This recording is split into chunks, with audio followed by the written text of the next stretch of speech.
chers membres du gouvernement, représentés ici, chers partenaires au développement, ici représentés, chers collègues de la société civile. Bon, je ne voulais pas faire un discours, mais c'est seulement vous remercier au nom des causes rurales, d'abord pour votre présence.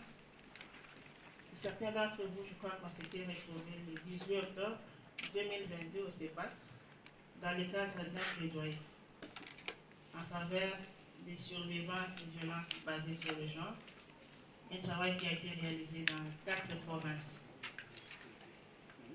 Dans le cadre de même projet, avec l'appui du Fonds des femmes pour la paix et l'action humanitaire, représenté ici en RDC par ONU Femmes, nous avions réalisé ce plaidoyer. Et cette fois-ci, en mettant l'accent sur la situation des conflits qui prévaut dans la région. Cette situation, nous, on l'avait prédit comme une hypothèse dans le projet.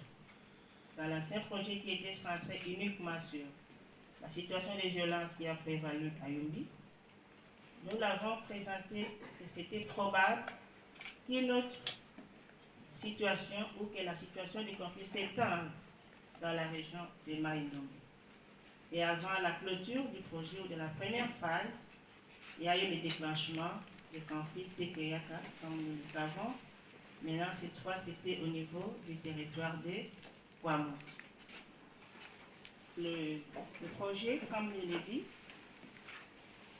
ça entre dans le cadre de notre programme Femmes, Paix et Action humanitaire.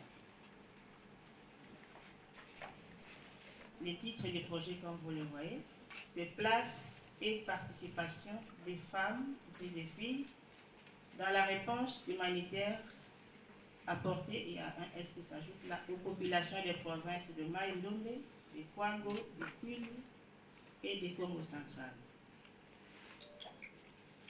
Le petit projet, comme j'ai dit, voilà, ça c'est déjà une image qui vous donne la situation des déplacés dans le cadre du conflit Mai-Ndombe.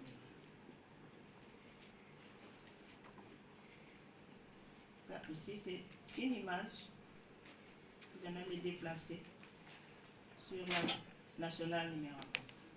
C'est déjà au mois de septembre de l'année passée. Alors, pourquoi ce projet? Dans le cadre du contexte, nous devons dire d'abord que la question du genre figure comme thématique transversale dans la stratégie du plan d'action humanitaire depuis 2016. Et au niveau de ONU Femmes, il y a même ce qu'on appelle les codes GAM, donc le marqueur genre, pour essayer d'évaluer dans les interventions humanitaires comment les femmes et les jeunes filles sont ciblées ou bénéficient de ces interventions. Nous savons tous que dans le cadre des urgences, les femmes et les jeunes filles constituent les principales victimes des différents conflits communautaires et autres crises qui touchent les provinces au regard de leur situation de vulnérabilité.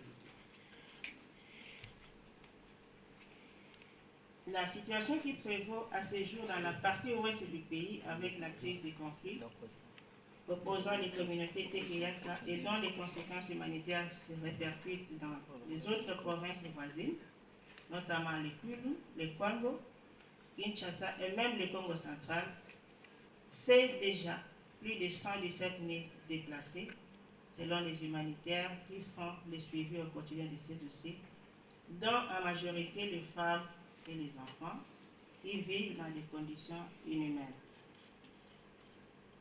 Malgré quelques efforts de paix initiés par les autorités et autres missions de bons offices, la persistance de la violence dans cette partie du pays laisse les femmes et les jeunes filles dans une psychose qui ne dit pas son nom.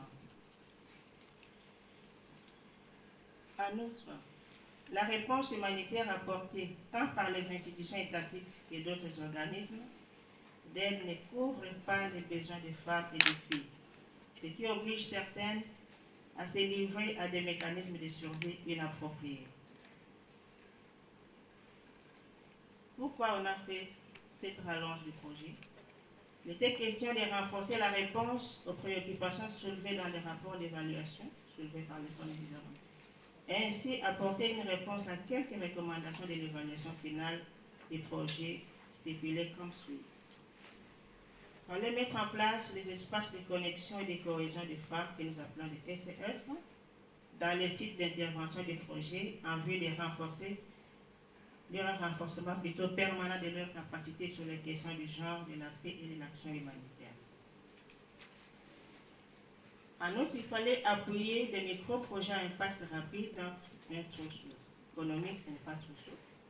Pour 100 survivantes de VBG, notamment les femmes et les filles déplacées dans les 5 sites, Bandundoville, Kenge, Kasongolunda, Mwanda et Kikwit.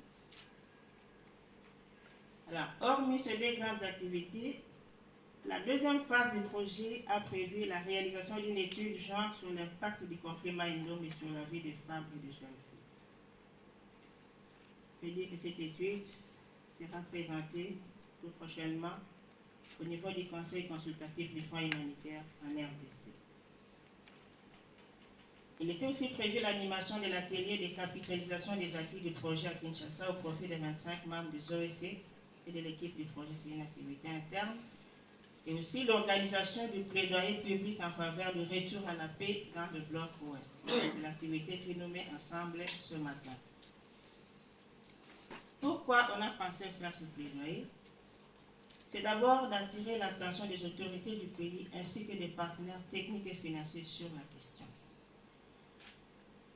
Deux, il fallait susciter la compassion d'autres membres des OEC sur l'impact de ces conflits sur les femmes, sur la vie des femmes et des jeunes filles.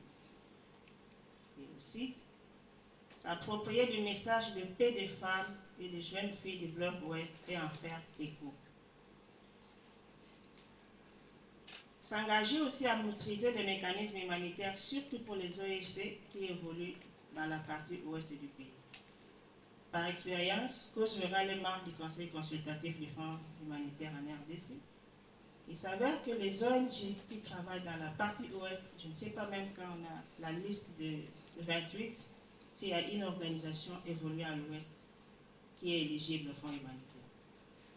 Donc, dans les réunions, je n'ai pas senti la présence des structures des OEC évoluant dans la partie ouest du pays, nous ne passe bien. Mais les structures féminines, je ne sais pas si dans la salle, il y a une organisation qui est membre du Fonds humanitaire ou qui est éligible au Fonds humanitaire. Il y en a? Est-ce qu'on connaît même les fonds humanitaires? Personne. C'est la question. C'est une question. Est-ce que vous connaissez les agents du système des Nations Unies? Oui.